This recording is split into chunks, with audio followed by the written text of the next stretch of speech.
This policeman, Kang Ki-beam, had just bought flowers to celebrate his first wedding anniversary with his beautiful wife waiting at home. As he returned, the sight of the open door raised alarms within him. He hurried inside to ensure everything was all right. Sadly, he found his wife lying on the ground. Before he could react, a masked assailant attacked him from behind. Kang thought of fighting back, but the overwhelming number of enemies made it impossible. It leads to his swift defeat. Tragically, the leader of the mercenaries not only took his wife's life, but also viciously stabbed Kang's eyes, rendering him permanently blind. What was meant to be a joyful celebration turned into the darkest and most sorrowful day of his life. Everything started 2 months ago, when Kang and his team took on the responsibility of safeguarding witnesses of murders committed by the criminal organization Argos. Initially, things ran smoothly, but the situation took a grim turn when armed mercenaries stormed the location, incapacitating all the detectives on duty. Before Kang could intervene, they seized control of the situation. He felt that there was something strange about the house, so he climbed the gate to check. As anticipated, lurking assassins lay in wait. They jump off the roof to attack him. Relying on his combat expertise, Kang swiftly dispatched 2 mercenaries. Unfortunately, the damage was done. The vital witnesses in his team had been abducted and transported to face the ringleader's secretary, Huang Duk-gu. Despite the inspector's desperate pleas for mercy, the man remained resolute. He heartlessly ended the lives of everyone present. With his gruesome task complete, he instructed his henchmen to dispose of the bodies. They were ordered to dump the remains into the lake. Kang's mission ended in failure, with no member of his team surviving the brutal onslaught. Go Young-duk, the mastermind behind it all, secured victory in court due to the absence of crucial witnesses. Once again, leveraging the help of his ruthless secretary, he successfully proclaimed innocence. Disheartened by losing his family and team, Kang attended one of Young-duk's events. Exploding with rage, he landed a powerful punch on the ringleader's face. Though the bodies weren't found, he accused him of the murders. Huang intervened just in time, knocking Kang down and regaining control of the situation. However, for Kang, this marked the start of a new set of problems. Summoned by a panel, he faced rebuke for assaulting a man proven innocent in court. To make matters worse, the assassins attacked him and his wife on his wedding anniversary. In the present day, Kang finds himself hospitalized. Instead of being seen as a victim, he's wrongly labeled as the culprit behind his wife's tragic death. As the media spreads misleading information about him, Kang undergoes surgery. Despite the specialist's efforts, he loses his sight, leaving him devastated and consumed by anger. During his hospital stay, Choi Gun-cheol approaches Kang. He shed light on the lack of evidence linking his wife's murder to Argos. Kang clarifies that Argos had evaded justice once again. He emphasizes that if the witnesses had reached the court, Young-duk could have faced a 20-year sentence. After hearing Kang's account, Gun-cheol hands him an earpiece. He wishes him luck without divulging further details. Kang is subsequently transported to jail, where Gun-cheol manages to establish communication. Gun-cheol can even see him on a large screen. Without revealing his identity, he instructs Kang to learn how to take even strides. Kang is initially skeptical about following his orders. However, realizing he has no other options, he starts to follow the given orders. Kang masters the art of even strides. However, his progress is abruptly interrupted when a guard unleashes pepper spray. It lands Kang in the hospital. Amidst his hospitalization, a sinister turn unfolds as a doctor attempts to administer a lethal injection through his foredrip. Swiftly aided by Gun-cheol, Kang manages to overpower the doctor. He ends his life through suffocation. With Gun-cheol's guidance, Kang feigns a need for the restroom and cunningly escapes his room.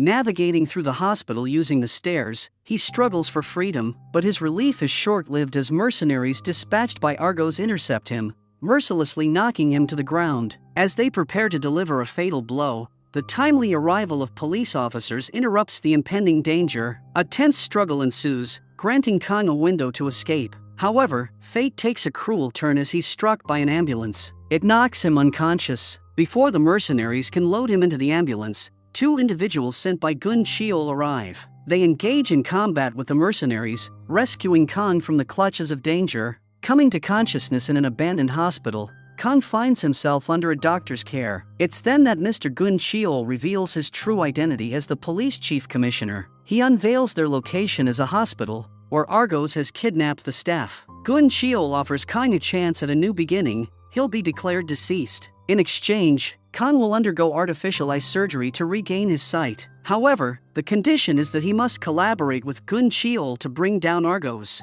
It's a chance for a rebirth and a mission to bring down the very organization that devastated his life. Kang eagerly agrees to the terms and undergoes the surgery. It is skillfully performed by Dr. Oh with the assistance of his junior colleagues. Remarkably, the procedure is a success, granting Kang the ability to see through his artificial eyes. He is then relocated to the Rugal headquarters, where Gun Cheol has assembled the rest of the team. In this new environment, Kang unexpectedly encounters his colleague, Nina, believed to be lost after the assault by Huang. Nina makes Kang realize that they were once powerless to protect their loved ones, but now they have an opportunity to bring justice to those who took everything from them. On the other side, Huang learns from the head of security that Kang was officially declared dead on the night of the hospital assault. Despite not witnessing the body, the head assures Huang that Kang is no more. During an organizational meeting, young Duck declares his entry into politics. He further announces his intention to solidify his image by marrying his girlfriend, Yi-won. Meanwhile, Kang confronts Gun Cheol, pleading to be allowed to pursue his wife's killers. However, Gun Cheol rejects his plea, emphasizing the importance of teamwork within Rugal. He insists that Kang needs to adapt to his new eyes and concentrate on his training. Kang turns to his colleague Guang Cheol, seeking guidance on how to earn recognition within Rugal. Guang informs him that he must face two challenges. First, confront Mina, and then, overcome their team leader, Tae-won. Kang engages in a match with Mina, showcasing his expert combat skills to dodge her attacks. However, when she brandishes a knife, it triggers a painful reminder of the incident that cost him his eyes. As he is caught in a moment of vulnerability, Mina seizes the opportunity to strike. She advises him to be strong, as emotions can't hinder their line of work. His training intensifies as he endures punishing blows from Guang's high-impact gloves. This aims to enhance Kang's ability to absorb punches, ultimately improving his offensive capabilities. To fortify his physique, he subjects himself to a barrage of kicks and punches from Mina. During a break in the steam room, Kang encounters the team leader, who remains quiet. Kang is shocked to notice the Argos symbol on his shoulder, leaving Kang with more questions than answers about him. During his match with Tae-won, Kang encounters an issue as his artificial eye starts glitching. Recognizing the problem, Nina steps in to assist, covering Kang's troubled eye with a cloth. Despite this hindrance, Kang utilizes his remaining artificial eye's capability to anticipate the direction of punches in advance. However, despite this advantage, he struggles to withstand Tae-won's powerful and relentless attacks. It leaves him physically drained and exhausted by the end of the match. The following day, Gun briefs the team about their first mission. On young Duck's wedding day, they will create a disturbance in the organization. Towards the end of the wedding, a huge amount of illegal political donations will be delivered. Gun plans to ambush the scene, steal the money and vanish. If no one finds out who stole the money, they will doubt each other. When they continue to disturb each other, they are bound to make mistakes. Taking advantage of their vulnerability, the team will obtain the evidence they accidentally spill and use it against them. That evening, the team arrives at the hotel where the wedding is held. Kang is ordered to scan everyone in the lobby. Meanwhile, Mina and Tae-won steal a VIP pass and try to take the VIP elevator to get to the basement. However, the elevator is out of order, so first, they get rid of the guards and then think of a way to solve the problem. Meanwhile, Guang hacks the security cameras and turns them off. Tae-won opens the lift and uses his mechanical hand to make his way down with Mina. In the basement, they are confronted by a group of mercenaries. While Tae-won uses his extraordinary combat skills to fight the men, Mina employs 2 rods to subdue them. Meanwhile, Kang takes a motorcycle from the basement and diverts the attention of other men. It gives Mina and Tae-won a chance to seize the truck full of money. Before Kang can leave, he witnesses his wife's murderer, the head of security, Min Dal-ho, leaving the parking. Seeing his wife's killer in front of his eyes, Kang can't help but begin following him. He was supposed to join the team, but he acts emotionally and stops Dal-ho on the road. The man tries to crush him with his car, but Kang manages to catch him. He begins punching him hard, until he is knocked unconscious by Tae-won. Meanwhile, young Duck is taking his vows. He has ordered Dal-ho to kill Duk-gu, as he has seen his malicious intent of ruling the ring. As cunning as he is, Duk-gu suspects the incoming attack and easily fights the men. With his powerful punches, he manages to leave the area unharmed. Instead of leaving the hotel, he approaches young Duck as if nothing happened. He tells young Duck that their money truck has been stolen. Infuriated, young Duck doesn't think twice about leaving for his office without guards. It turns out that Duck Gu has already failed the steering and brakes of his car. It seems like the car is now controlled by someone else, as the accelerator is being pressed on its own. Meanwhile, the police block the road, saying there has been an accident ahead. It wasn't an accident but a murder attempt. When young Duck's car crashes, he is wrapped in a body bag by Duck Gu's man. He is then taken to the place where Duck Gu gets rid of his targets, the lake. He also calls Yi-won, who is shocked to see her husband injured. Yi-won has no choice now. Either she dies with young Duck or kills him and becomes his successor. Duck Gu's plan is to take benefit from her money. With Yi-won's hand and her consent, he kills young Duck. The next day, a funeral is held for young Duck, marking the tragic end of his life and the beginning of a darker chapter orchestrated by Duck Gu. After the funeral, Yi-won holds an organization meeting and informs the mid-bosses of her decision. Until they solidify the organization again, she has decided to appoint Duck Gu as the newly appointed vice chairman. Obviously, the mid-bosses aren't happy with a secretary taking the seat of the vice chairman. However, they reluctantly agree when Yi-won reveals plans to share young Duck's assets. They are motivated by the prospect of financial gain, despite their reservations about Duck Gu's ascent to power. As Kang has violated the rules, Gun Cheol turns off his artificial eyes. Kang gets infuriated, asking the chief how he was supposed to let go of the person who killed his wife. Gun Cheol urges Kang to set aside his personal vendetta if he wishes to regain his sight and take down Argos. Unable to contain his frustration, Kang vents his anger at the chief. After a period of confinement, he gradually regains composure. He finds solace in visions of his late wife. He solemnly vows to exact revenge on those who mercilessly took her life. Apologizing for his outburst,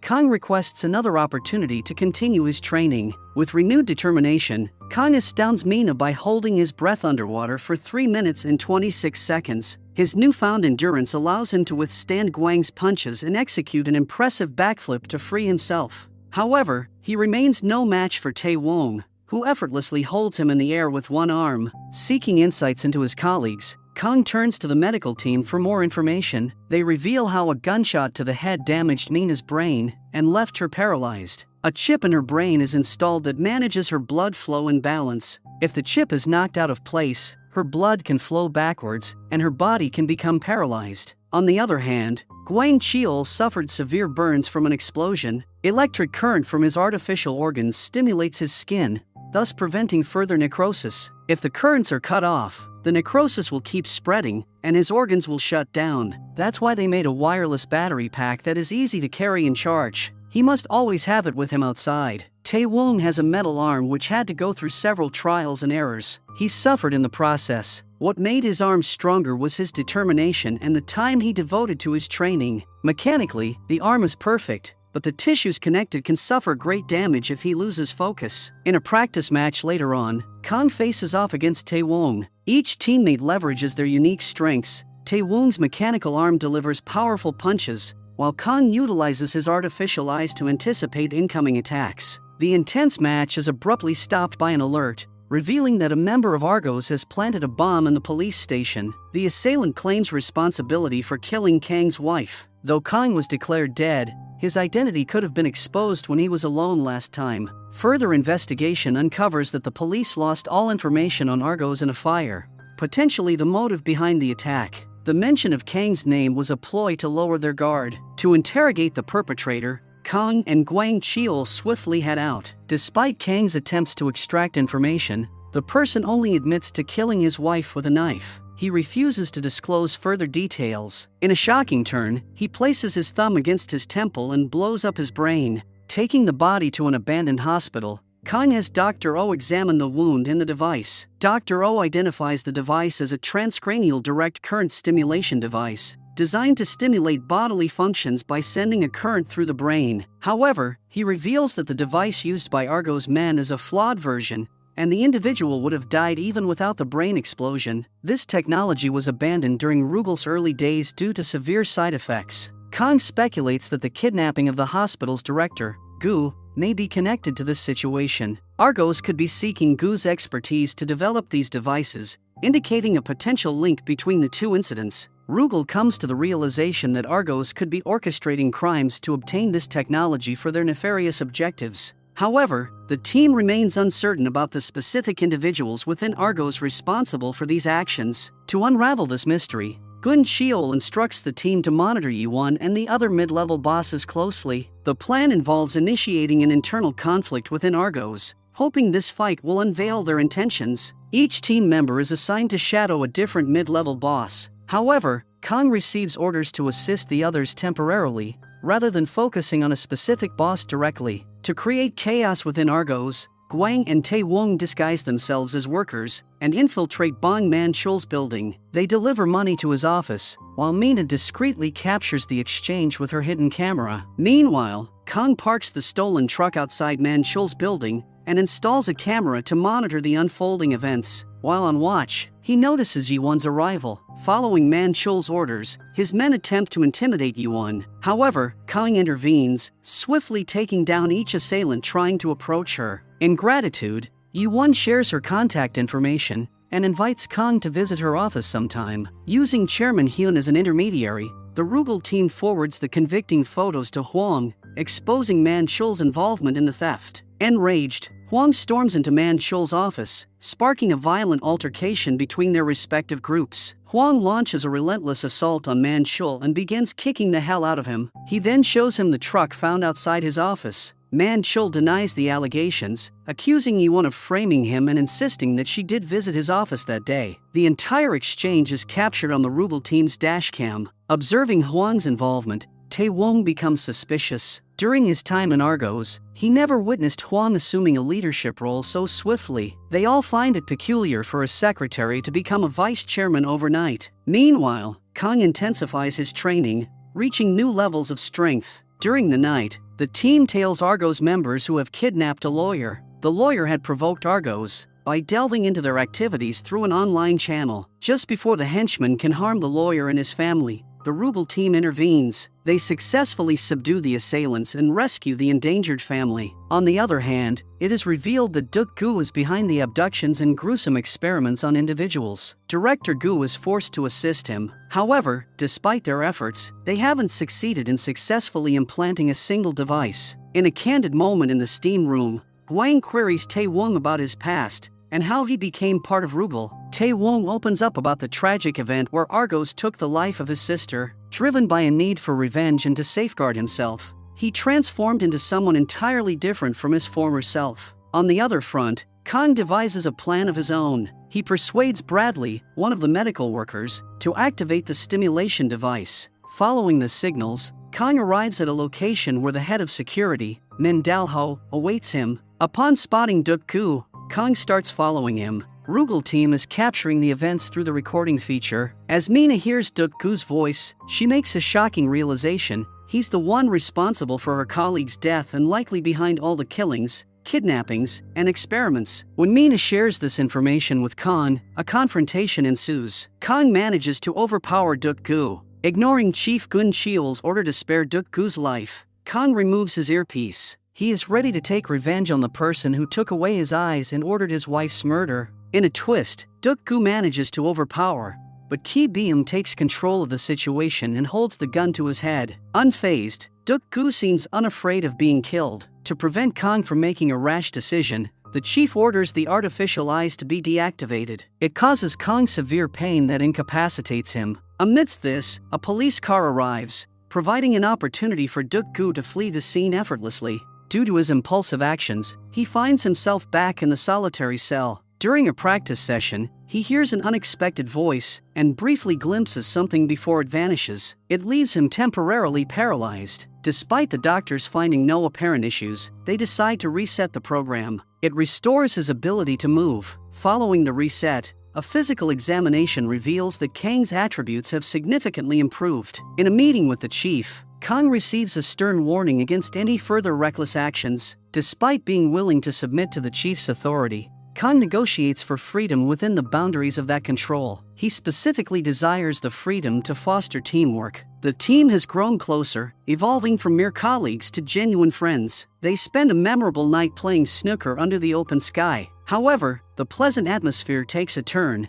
when Mina receives a message from the chief instructing her to attend a jazz show. Kang and Mina enjoy the performance until Kang spots Min Jun, a member of Argos. Kang reveals that Min Jun specializes in showbiz management, setting him apart from the other members. Simultaneously, Duk-gu orders a jazz singer to retrieve a briefcase from his car. Upon discovering drugs inside, the singer calls for help. As she rushes to seek assistance, she is intercepted by Dal Ho and his men. Gwang intervenes to rescue the girl, sparking a brawl between the two groups. Dal Ho's men overpower Gwang, locking him and the singer inside their truck. Meanwhile, as the jazz show continues, a group of zombie-like people attack Min Jun. At first, he overpowers them, but Dal Ho hits him from behind, knocking him unconscious. Yi-won arrives at the scene excited to watch the show, but when Duk-gu's men show her a document, she's stunned. Min Jun is revealed to be an undercover police officer. Despite Min Jun's attempts to clarify, Duk-gu presents irrefutable evidence of his true identity. In a fit of rage, Duk-gu hands Yi-won a saxophone, instructing her to exact revenge on Min Jun for his deception. Meanwhile, as Yi-won is engrossed in assaulting Min Jun, Kang is engaged in a battle with the zombie-like attackers. Suddenly, the physical manual control reactivates, causing Kang to lose control once more. Before his assailant can deliver a fatal blow, the device in his brain detonates, eliminating the attacker. Tae-wong arrives, but their discussion is interrupted by a group of Argos operatives. Choosing to confront them alone, Tae-wong engages in combat. Once they eliminate the adversaries, the team departs the building to rescue Gwang. As Kang follows Gwang's GPS signal, Gwang's dormant drone unexpectedly springs to life. Tae-wong takes quick action, launching the drone into the sky. They tail it in hopes of pinpointing Gwang's whereabouts. Meanwhile, members of Argos commit a heinous act, fatally injuring the singer by slashing her throat. Although Gwang had only a brief encounter with her, her tragic death deeply affects him. Before further harm can be inflicted, the rest of the team arrives in the nick of time to rescue Gwang. Swiftly transported to headquarters, Gwang undergoes immediate surgery, spearheaded by Dr. Oh and his proficient medical team. The chief and other team members observe through the glass, while Kang stands by Gwang for support. Later, Kang learns from Gun Cheol that Min Jun is actually an undercover agent. Since the chief doesn't know what has happened to him, he is worried that Min Jun hasn't contacted him since the brawl. Kang decides to look into the matter, but the chief instructs him to keep this information between them. Using his artificial eye, Kang reviews CCTV footage and discovers Duk-gu's men have abducted Min Jun. While Kang is asleep, he dreams about his former colleagues, whose faces are covered with pop-up information. He wakes up from the nightmare and can't understand what it was about. Meanwhile, Gwang informs Mina that he saw dead bodies in the truck. Because he was slightly unconscious, he could not put together the entire scene. During the meeting, the chief informs the team about the recent murders within the organization. It is evident that Argos is breaking apart after losing its leader. They don't have to worry about the mid-bosses, because Duk-gu is already trying to get rid of them. For the time being, the chief decides to go after the evidence Gwang Cheol remembered. In the organization meeting, Yi-won informs the mid-bosses about Min Jun's deceit and his death. When Man Cheon learns that Duk-gu was the one who found out about the undercover cop, he suspects something fishy. He is now sure that Duk-gu is trying to get rid of them one by one. He and Choi-young confront Duk-gu and warn him not to mess with them. The argument escalates, causing Choi-young to take out his gun. Duk-gu remains calm and, in a sudden twist, throws a knife at Choi-young. He gets injured while Man Cheon falls victim to his gunshot. With an evil smile, Duk-gu orders Dal Ho to save Man Cheon so he can be punished. Both the mid-bosses are taken to Duk-gu's lab, where a stimulation device is injected into Choi-young's brain. He has only 2 minutes either to let his head explode, or write down the place where they have kept the list of lobbied politicians. At first, Choi-young denies knowing anything, but suspecting he won't survive, he writes down the name of the place.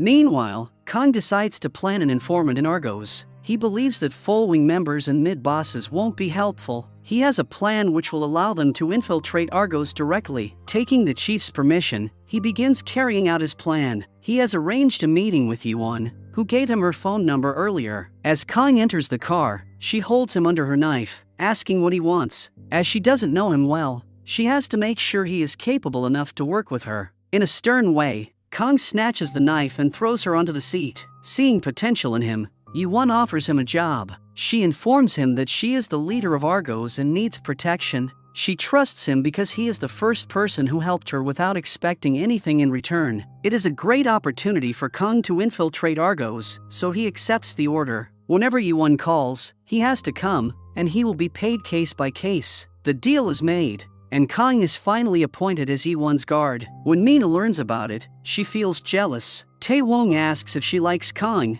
to which she utters a straight no. Later, the team visits the junkyard where Gwang Cheol was taken. With Gwang's help, the team begins looking for the truck with dead bodies. Using his artificial eyes, Kang scans the area and finally finds the truck, which is now all burnt. With his mechanical hand, Tae-wong pushes away the cars and makes his way into the truck. As Gwang said, there are dead bodies inside. Instead of hiding them, the organization has burned the bodies. The team suspects the organization wanted the cops to see what they had done. On the other hand, a police officer witnesses a man carrying a box. As an elderly citizen opens the abandoned box, she finds a severed head inside. Rugal gets the head, and it turns out to be that of a singer, Jae-han, from the jazz club. It is revealed that the poor guy uploaded a video about what happened on the night of his performance. Bradley examines the head and reveals that it is only a fake, leaving a possibility that the real Jae-han may still be alive. Meanwhile, the civilians are scared to their very core over these increasing murders. As always, the head of the police department tries to comfort the civilians. Meanwhile, the Rugal team finds the location where the head came from.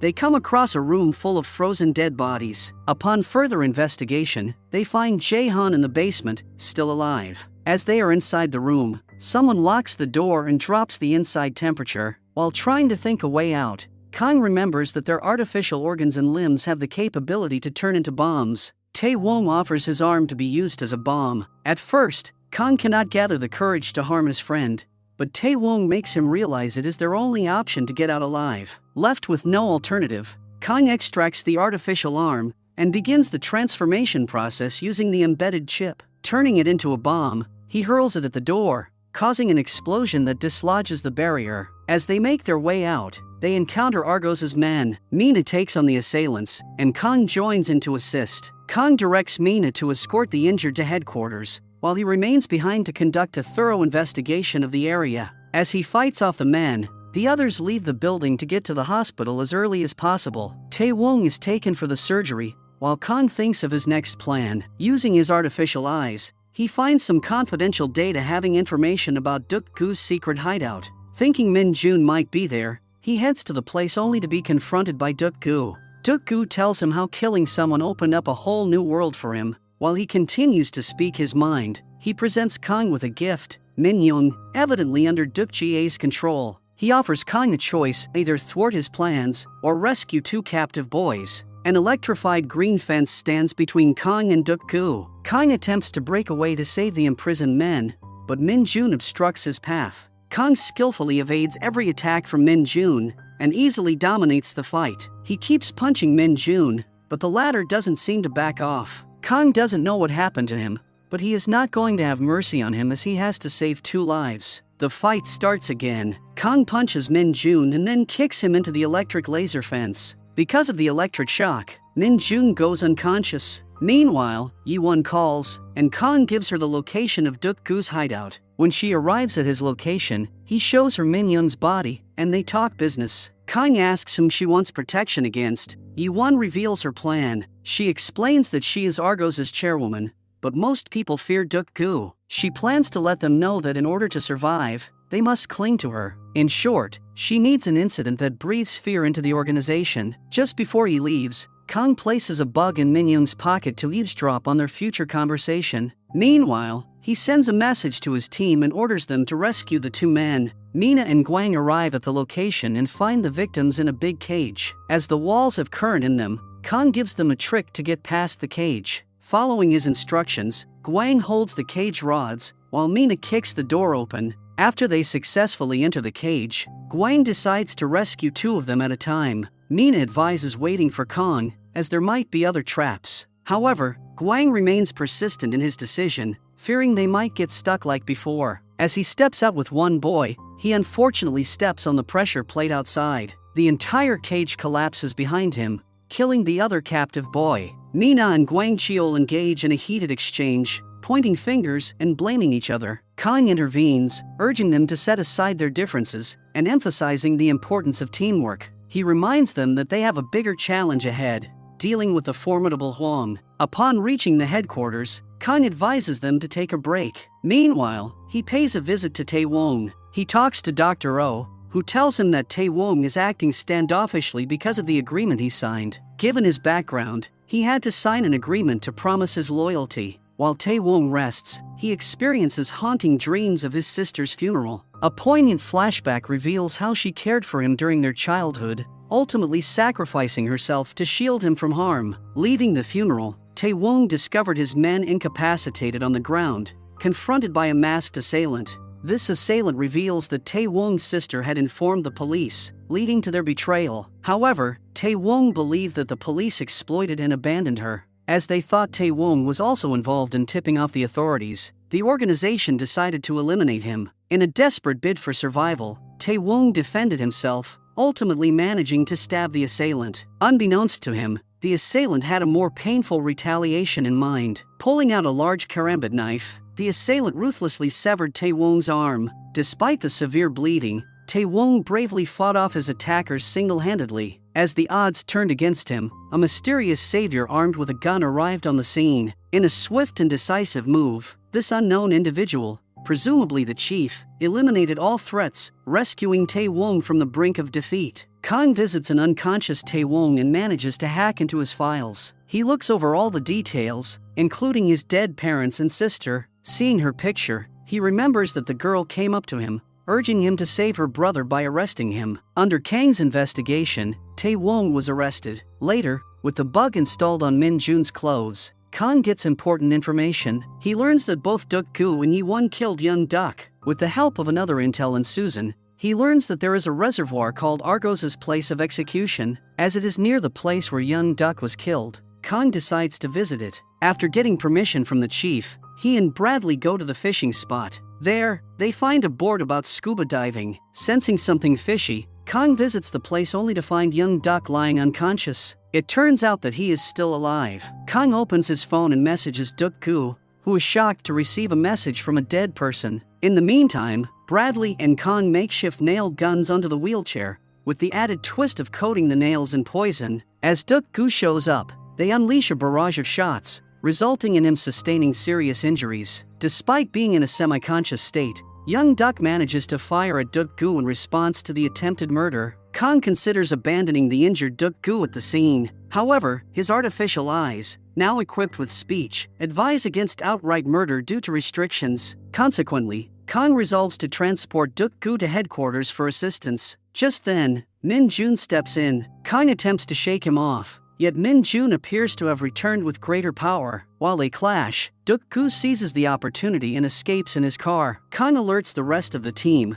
who locate Duk-gu's vehicle, but find no trace of him. It turns out that Dal Ho has rescued him. He takes Duk-gu to the lab, where Director Gu treats his wounds. As the poison has infected the skin, it is replaced by an artificial one. Because the internal organs weren't affected, Duk-gu managed to survive. Meanwhile, Kang tells his team how young Duck might have lived. According to him, the divers took him out of the reservoir, as they saw it as a chance to turn their lives around. They gave him electric shocks to revive him. Like they did to the previous victims, they stole his phone and watch. They couldn't kill him because they thought he would be useful. The group discusses that if they manage to get a statement from young Duck, they should be able to put both Yi-won and Duk-gu behind the bars. Taewong is infuriated at Kang for sparing Duk-gu's life. While Taewong firmly believes this, Kang, following strict orders, contends that his mission was to arrest rather than terminate Duk-gu. While Kang is sitting in his room, he receives a call from Yi-won. She wants him to kill Duk-gu.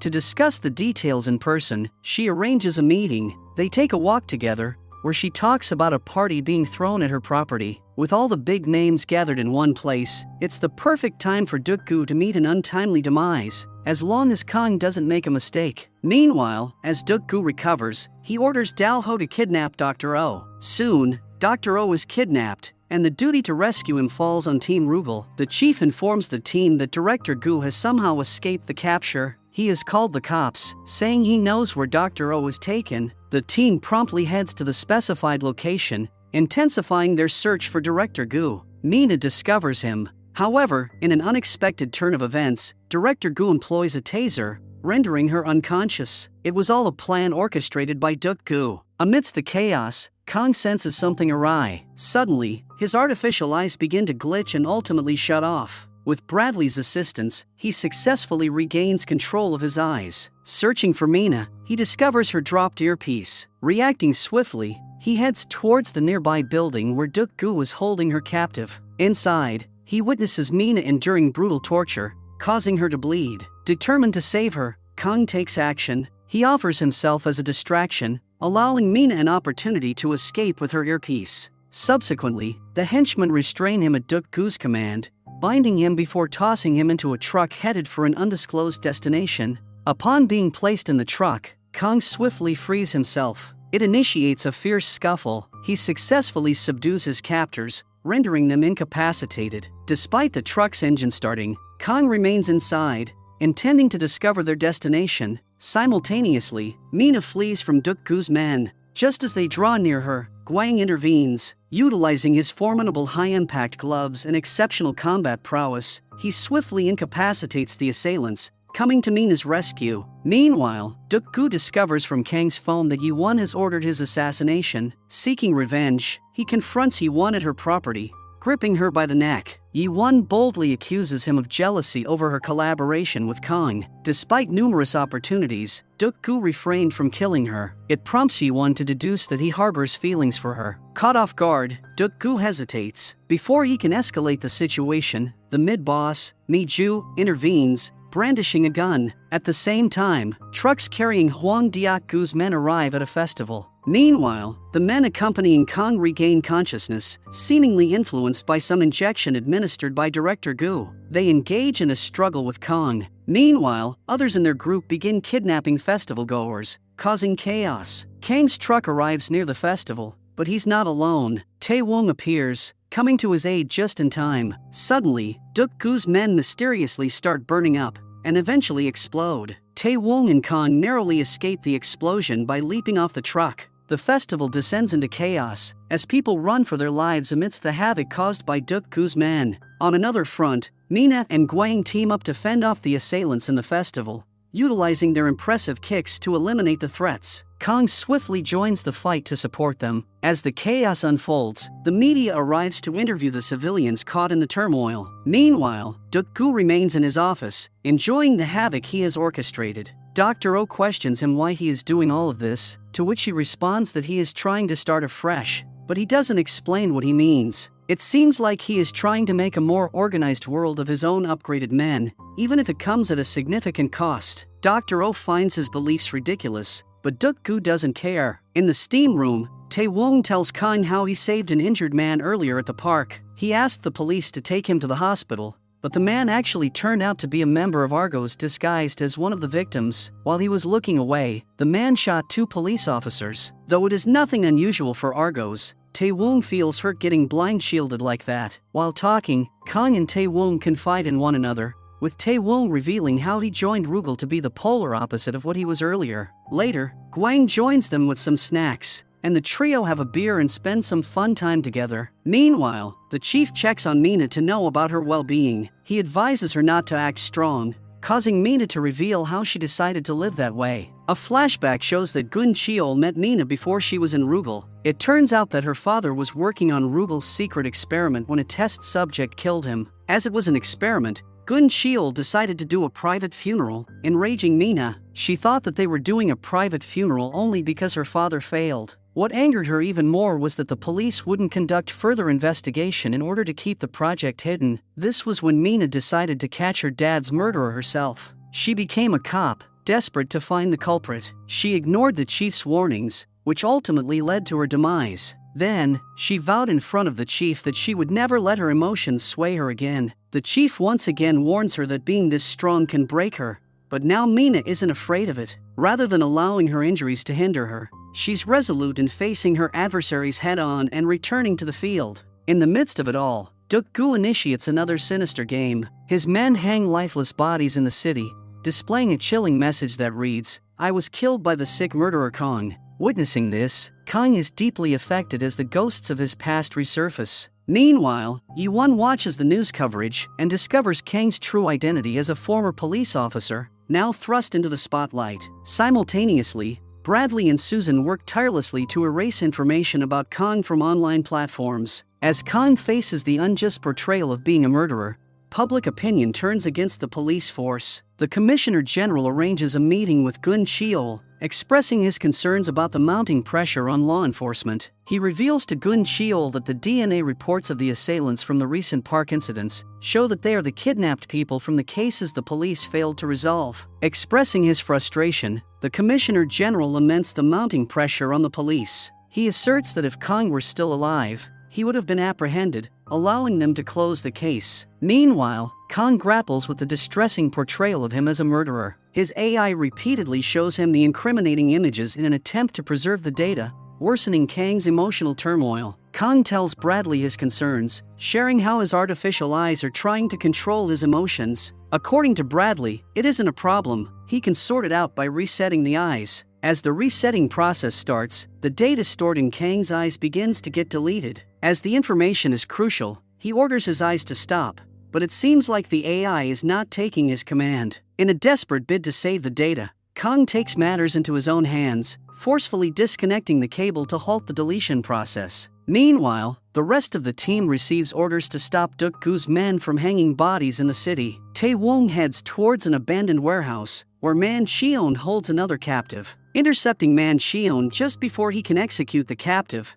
Tae-wong confronts him and battles his henchmen. Once he subdues them, he uses his mechanical hand to seize Man Cheon, hurling him into the ceiling before alerting the authorities about his whereabouts. Upon learning of the situation from Dal-ho, Duk-gu remains unfazed. Despite Man Cheon following his directives, Duk-gu shows no concern about his arrest, claiming it's not his problem. Meanwhile, the media keeps disturbing police. With the pressure continuously building, the police find no way to deal with the situation. During a meeting, the chief discusses with his team how people in political, financial, and legal circles will lend a hand in rescuing Man Cheol. Though Duk-gu might have trapped him, the others in Argos will try to save him. Leading them is Yi-won, so they must keep an eye on her to see what they will do. Moreover, in Man Cheol's absence, his office building will be a battlefield, so they must watch out. While others will do their job, Kang will be on standby as his face has been exposed. As expected, Duk-gu arrives at Man Cheol's building,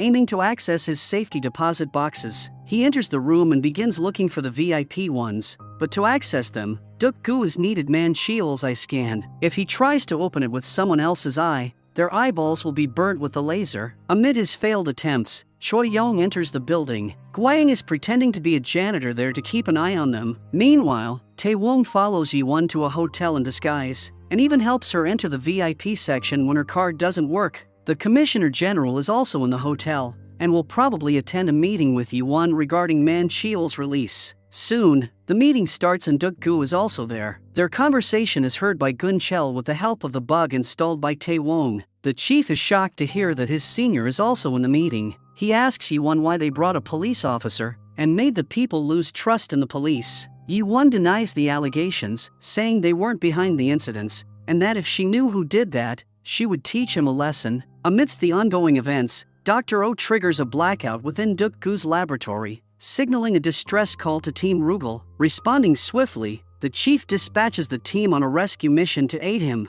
Arriving at the designated location, they are met with a disturbing sight: rotting corpses strewn across the floor. The realization dawns upon them that this is the very lab where Duk-gu conducts his experiments on abducted individuals. To locate Dr. Oh, the team divides their efforts. While Gwyang discovers another room filled with lifeless bodies, Mina faces off against Duk-gu's men in a fierce encounter. Simultaneously, Kang deals with adversaries blocking his path. Despite an exhaustive search of the building, the team comes up empty-handed, realizing that Dr. Oh may have been relocated after their entry. During their exploration, Gwyang stumbles upon a girl, a recent victim, with a chip implanted at the back of her neck. Recognizing the urgency, the team brings her back to headquarters to remove the chip before it takes effect. Mina and Tae-wong report to the chief, conveying the inability to locate Dr. Oh. The chief isn't very worried about Dr. Oh, as he believes that Dr. Oh will never cooperate with Duk-gu. And even if he does, he must have a plan. Consequently, he instructs the team to leave Dr. O's case in his hands for the time being.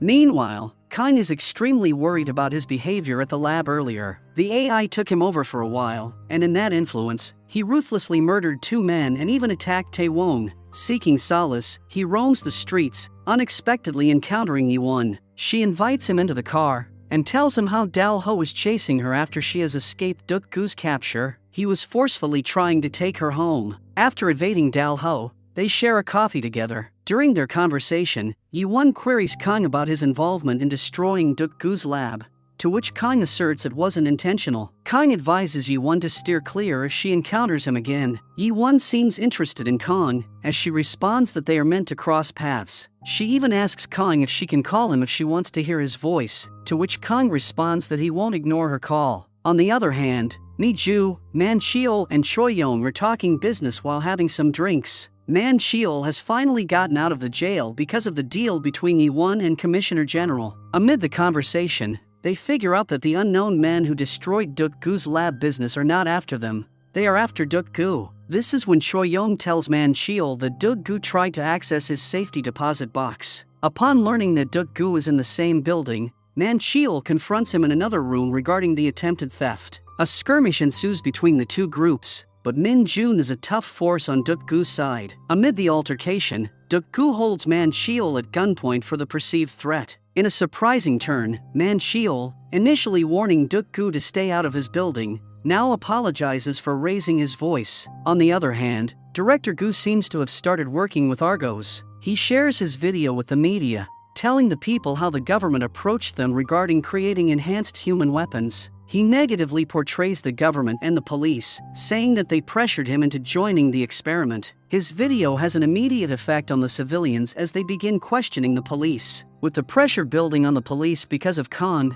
the chief's senior, Mr. V, who was present at the meeting with Duk-gu, orders Gun Cheol to sever Kang from the operation. He considers Kang to be the main problem for the people. After Director Gu's video, another video on the news channel shows a masked man. He tells the people that all the kidnappings, killings, and violent crimes were created by the leaders of the nation, like the police and the government. He further discloses that the man at the center of this scheme is Kang, and he will come out and reveal the truth. However, if he refuses, all the tragedies Argos was accused of masterminding and executing will be reenacted by Argos in person. Kang hears his warnings loud and clear, and with people turning against him, he is getting more upset. He believes that his sacrifice will put an end to Duk-gu's crimes because Duk-gu wants him. He further asks his team if he deserves to be this much hated by the people. Later that night, Kang reflects on the situation and decides to meet Duk-gu as requested. He arrives at an abandoned building where Duk-gu has set up cameras for a confession. Duk-gu taunts Kang about his predicament,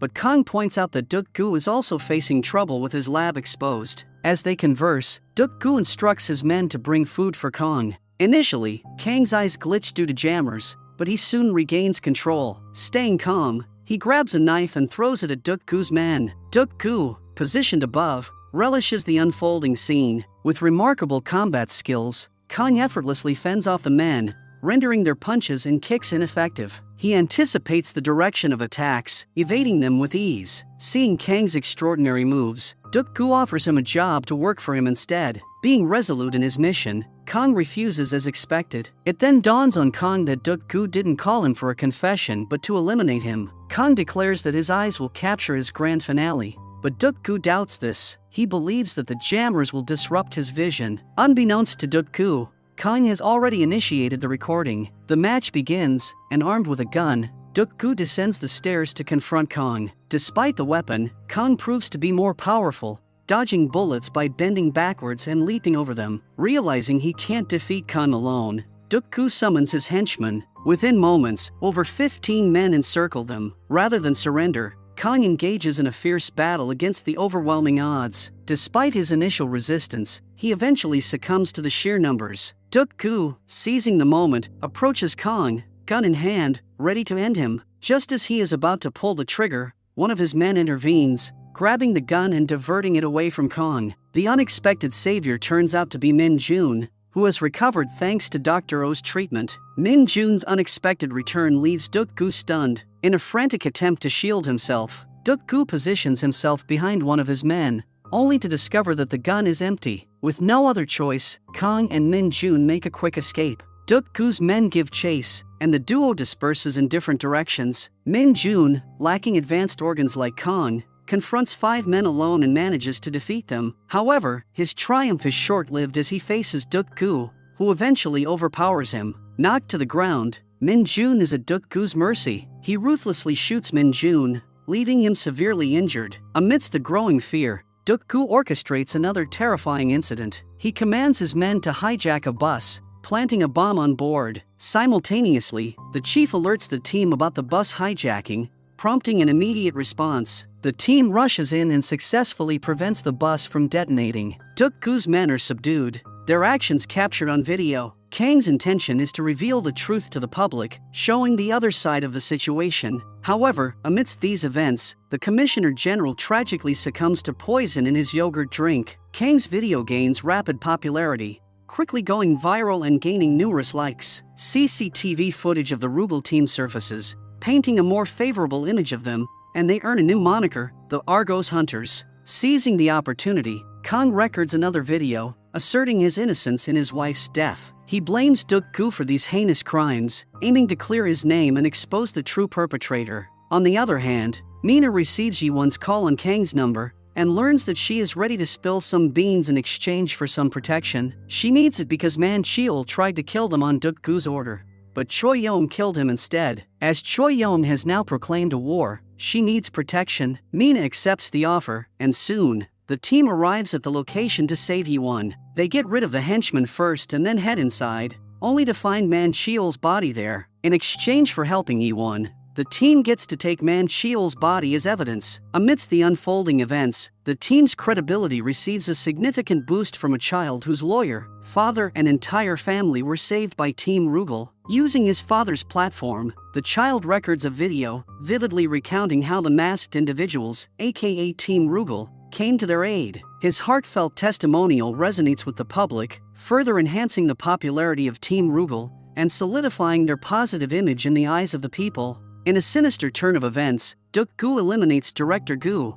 considering him no longer useful. Subsequently, he compels Dr. Oh to treat Min Jun, intending to exploit him for his nefarious purposes. Demonstrating his cunning, Duk-gu takes an unexpected route by seeking police protection against Kang. Approaching Officer Moonbok, he strikes a deal, offering a confession in exchange for Kang's confrontation. Aware of Team Rugal, Officer Moonbok contacts Kang, revealing Duk-gu's plan. Unfazed, Kang decides to confront Duk-gu. In his typical provocative manner, Duk-gu entices Kang to enter the cell. Once inside, he drops a bombshell, whispering to Kang that his wife, Jean, is still alive. Emotionally overwhelmed by the possibility of his wife being alive, Kang is deeply affected, unable to see past his love for her. Despite suspicion surrounding the situation, his emotional connection clouds his judgment. Duk-gu's relentless provocation lures Kang into his trap, prompting him to embark on a quest to find his supposedly alive wife, Jean. Utilizing the capabilities of his artificial eyes, Kang traces her location to a club. There, the owner asks Kang to choose a girl for himself. However, Jin's image turns out to be a deepfake made by an AI using her face. Soon, the truth unfolds as Kang realizes the deception, and his anger boils over. Infuriated by the manipulation, he unleashes a barrage of punches on the club owner. Simultaneously, Tae-wong arrives on the scene to ensure Kang doesn't act recklessly. However, he is ambushed by Duk-gu's man. Displaying his martial prowess, Tae-wong fends off the attackers. Amid the confrontation, he seizes one of the assailants by the neck, only to discover that the man is his old friend from Argos. Recognizing each other, the friend retreats, allowing Tae-wong to continue his pursuit. He then stops Kang from hurting the club owner. Later, Kang dwells on the fact that he only heard about his wife's death, but never had the chance to confirm it. To ensure its truth, he re-examines the evidence but comes up empty-handed. Collaborating with Kang, Tae-wong attacks Dal-ho and seizes him, aiming to uncover more about that day. Holding Dal-ho at gunpoint, Kang extracts an unexpected revelation. Dal-ho admits he didn't kill Jean, nor did any of his men do that. Upon their arrival at the apartment, they spot someone wearing their organization's mask leaving. This mysterious figure had already slain Jean, and instructed Dal-ho to finish the job by targeting Kang's eyes. When Kang presses for the sender's identity, Dalho speculates it might be Duk-gu, as they were also sent by him. Listening to Dalho's account, Kang confronts Duk-gu, demanding an explanation for sending someone else to kill Jean. Duk-gu denies the accusation, asserting he only dispatched Dalho. To manipulate Kang's emotions, Duk-gu presents a recent video of Jean pleading for Kang's safety. Despite this, Kang remains unsure if the video was another expertly crafted fake, or if his wife might truly be alive. Enraged, he forcibly breaks the cell's lock and seizes Duk-gu by the collar. He issues a menacing threat to extract Jin's whereabouts. At this intense moment, Duk-gu proposes a deal. If Kang releases him from the cell until the following day, he'll reveal where Jin can be found. While Kang delves into the mysteries surrounding his wife, Mina heads to Officer Moon-bok for information. According to the case files, there are no signs of forced entry at Kang's home, prompting questions about how Min-dal gained access without breaking in. Moon-bok explains that this detail contributed to Kang becoming a prime suspect. After their conversation, Moon-bok notifies Chief Gun-cheol about the unfolding situation. The chief appears uneasy upon learning that Rugel's team is delving deeply into Jin's case. A revealing flashback unveils that it was Moon-bok who, under the chief's orders, stabbed Jin. Aiming to protect the couple from Duk-gu, the chief decided to declare Jin deceased. She was covertly taken to the hospital, and there, she discovered through the news reports how Kang was branded a murderer. She sought answers and refused to trust the chief's assurances that everything would be fine. Eventually, she fled the hospital, evading Chief Gun-cheol's attempts to locate her. His plan to safeguard the couple backfired, resulting in Jin's loss despite his intentions. Returning to the present, other criminals, clearly Choi Yon's men, are placed in the adjacent cell to Duk-gu. It becomes apparent they're here to eliminate him. A brawl ensues between them, and Duk-gu skillfully fends off the attackers on his own. Amidst this chaos, Yi-won arrives at the police station, seething with anger at Duk-gu for ruining Argos's reputation. When she asks why he is creating this mess, Duk-gu reveals that he wants to control someone, and that someone is Kang. The next day, Moon-bok takes Duk-gu out of the cell for a jail transfer. With no other leads about his wife's whereabouts, Kang decides to agree to Duk-gu's offer. Stopping his bike in front of the police car, he swiftly incapacitates the officers, including Moon-bok. After freeing Duk-gu,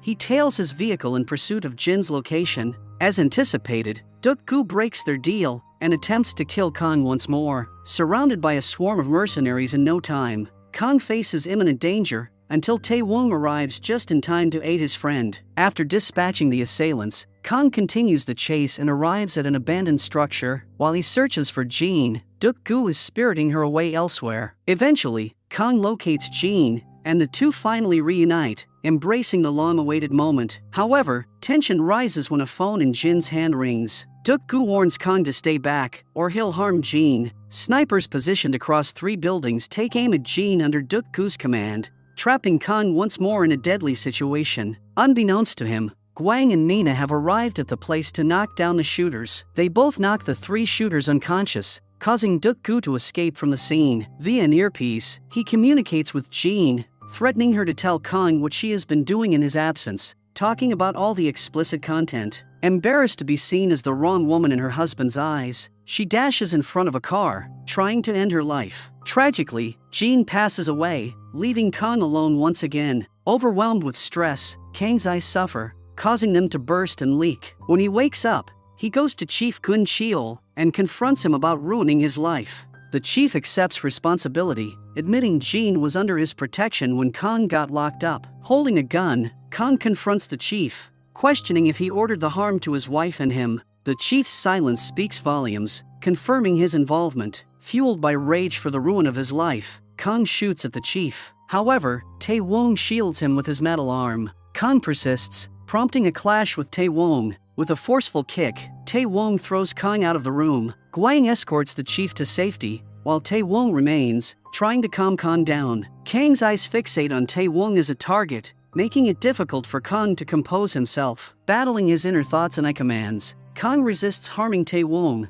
wrestling with the chaos within. Realizing the gravity of the situation, the chief discloses the origin of Rugel, dating back a decade. Sergeant Song, Nina's father, proposed the creation of Rugel to counter the challenges posed by Argos. with regular police manpower falling short. The decision was made to develop robots with enhanced capabilities. It marked the beginning of Project Rugal. The project attracted individuals determined to bring about change, but their resolve couldn't shield them from the harsh reality. Numerous lives were lost in the course of many failed experiments. Mina, Tae-wong, and Gwang's involvement wasn't planned. Witnessing the team's formation, the chief didn't wait but took it upon himself to find an additional member. As they completed the development of artificial eyes, the chief embarked on a search for an individual capable of handling them. This quest led him to Kang, who was noted for his physical prowess, mental stability, and ambition. Faced with the escalating situation involving Young-duk, the chief had to act swiftly. He was unable to seek Kang's permission before making his move to prevent Kang from dying.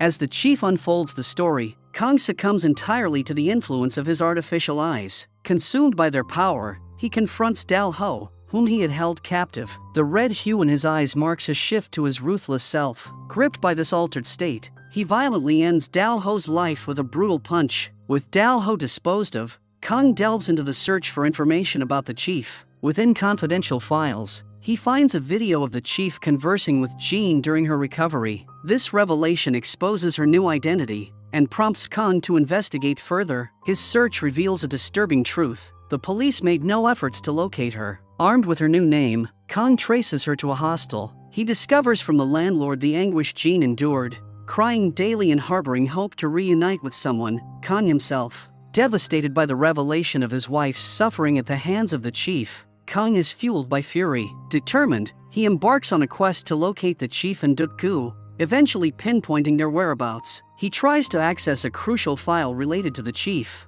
but it turns out to be confidential. While Kang heads toward the headquarters, the rest of the Rugal team launches a search for him. Simultaneously, Duk-gu resolves to enhance his body like the capabilities of Team Rugal. To achieve this, he seeks Dr. O's expertise for the necessary upgrades. Mi-ju switches sides, aiding in Yi-won's abduction. Tae-wong locates Duk-gu, yet with the help of his henchmen, Duk-gu escapes. Chief Gun Cheon approaches Officer Moon-bak, disclosing Jin's demise and Kang's discovery of the truth. Learning this worries Moon-bak, since Kang might hold him partly accountable for Jin's fate. As everyone's out, Kang accesses the drive in the headquarters and plays it on the chief's computer. Shockingly, he discovers that Duk-gu was an early subject of the Rugal project, subjected to torment by the chief. Furious that the chief concealed the truth, Kang faces him. He launches an attack with the intent to end the chief for ruining his life. Gwang intervenes, attempting to shield the chief, but it becomes evident that Kang won't listen to anybody. A clash ensues, with Kang overpowering Gwang effortlessly. Just as the situation intensifies, Tae-wong intervenes to stop Kang.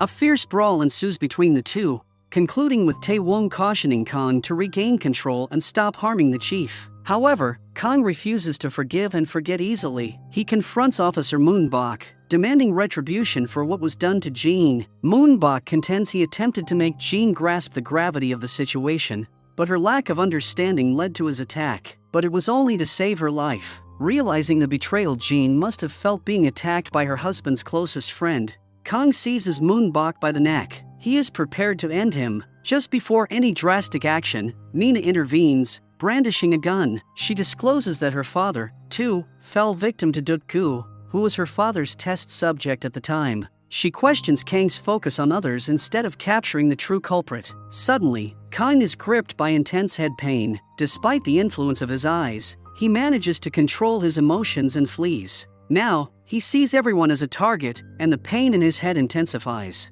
This is when Kang suddenly recalls Bradley's advice on fixing his eye issues. To reset everything, they need to reach the root cause, a chip implanted in Kang's neck. Despite his desperation, he struggles to remove it. Influenced by the AI, Kang heads back to headquarters to confront everyone once more. A heated altercation erupts between him and Tae-wong. Tae-wong lands strong punches and kicks, but Kang starts evading his attacks. However, suddenly, instead of moving away from an oncoming strike, Kang stands firm. Tae-wong's mechanical arm hits the back of Kang's neck, causing intense pain. Tae-wong grabs him as he falls, puzzled by his failure to dodge the attack. On the brink of unconsciousness, Kang discloses his desire to wipe Jin's memories so he can forgive the chief. Acting promptly, Tae-woong transports him to headquarters, where Bradley conducts an examination. Kang's mouth bleeds as he has intentionally removed the chip for which he endured the punch. Bradley informs that inserting a new chip is necessary but warns of potential side effects, including the risk of memory loss. The surgery went well, and Kang is in the clear.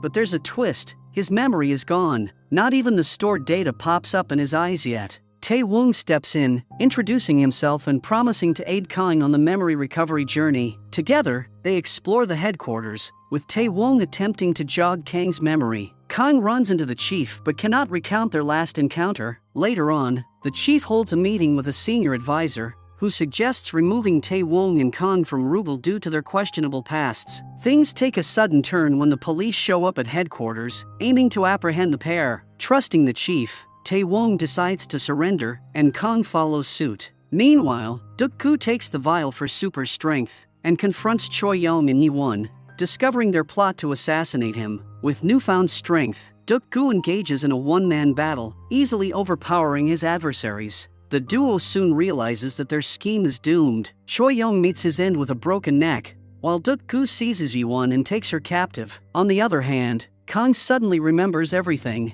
However, he finds himself and Tae-woong under attack by Duk-gu's test subjects while in police custody. They swiftly engage in combat, easily dispatching their assailants. Mina reaches out to Officer Moonbok for assistance. With his aid, Team Rugal orchestrates a successful escape. Moonbok purposely seals the door to block the approaching police force, hoping for Kang's forgiveness in return. In the midst of this, Chief Gun Cheol's superior explodes in fury over Tae-woong and Kang's escape, directing his anger squarely at the chief. On the other hand, Tae-woong is determined to understand the chief's loyalties and the orchestrated attack on the police station. He tries to call him but receives no answer. In the Rugal headquarters, Tae-woong confronts the chief face-to-face about his intentions. Infused with bitterness, the chief declares that those deemed threats to Rugal will face the consequences. He exposes himself as the mastermind behind the plan to eliminate Tae-woong and Kang. Struggling to comprehend, Tae-woong seeks clarity on whether he and Kang pose a genuine threat. As the chief persists in his verdict, Tae-woong, consumed by rage, hurls him against the wall. The revelation that the chief intentionally allowed his arm to be injured by the mercenaries intensifies Tae-woong's fury, pushing him beyond control. Just as Tae-woong is about to strike the chief, two sword-wielding mercenaries lunge at him. Swiftly evading their attacks, Tae-woong engages in a fierce battle. He seizes one sword and uses it to dispatch one assailant. Then, he uses his lethal fists to take down the other. Amidst the chaos, Tae-woong confronts the chief, who holds a pistol but struggles to use it. He ultimately falls prey to Tae-woong's capture. Tae-woong is ready to deliver the final blow, but he hesitates. Against his initial impulse, he chooses to spare the chief's life. As he exits the scene, a gunshot pierces the air, revealing that the chief has killed himself. On the other hand, Kang receives a distress message from Yi-won, prompting him to rush to the new lab. There, he successfully frees Yi-won and rescues Dr. Oh. He showcases his formidable combat skills, effortlessly taking down every obstacle in his path. Simultaneously, Duk-gu storms the Rugal headquarters, engaging in a fierce showdown with Gwang. Duk-gu's superior strength allows him to overpower Gwang easily. After rendering Gwang unconscious, Duk-gu transports him to his new lab. In a twisted turn of events, Gwang is injected with a substance that transforms individuals into ruthless killers. Upon regaining consciousness, Gwang turns on the doctors, taking their lives. As Kang continues the rescue mission for Yi-won, he encounters Gwang, now under the influence of the vile substance. A brutal fight ensues between them, with Kang deftly evading Gwang's attacks. Employing a technique Bradley shared, Kang manages to turn off the device by applying force to Gwang's temples. He successfully puts an end to the violent confrontation. Amid the chaos, Mina rushes to rescue Dr. Oh, only to be ambushed by Duk-gu's men. While attempting to save Dr. Oh, Mina sustains a stab wound to the abdomen. Just as things take a dangerous turn, Tae-woong intervenes, shielding Mina from a gunshot aimed at her. He retaliates by using his mechanical arm to toss the assailant to the ground. With Gwang and Mina injured, Dr. Oh takes them to a safer location for immediate medical attention. Meanwhile, Yi-won attempts to flee the danger, but falls into the clutches of Duk-gu. He forcefully pins her against a car, initially displaying intent to harm her. However, it becomes evident that he is still under the influence of the vial. Collecting himself, Duk-gu refrains from harming Yi-won and decides to contemplate her fate later. As Duk-gu prepares for the showdown, Kang is also en route to confront him. Duk-gu injects himself once more for added strength and energy. The climactic confrontation takes place at the Ruble headquarters, where both adversaries are ready to settle their score once and for all. The battle kicks off, with Duk-gu showcasing unbelievable strength fueled by the injection. His powerful kicks and punches repeatedly send Kang crashing to the floor. Although Kang manages to regain control briefly, Duk-gu swiftly overpowers him again. With Kang lying defenseless on the ground, Duk-gu prepares to deliver a fatal blow by placing his foot on him. In a desperate move, Kang seizes a pen from the floor and rises. As Duk-gu launches a barrage of punches, Kang deftly dodges,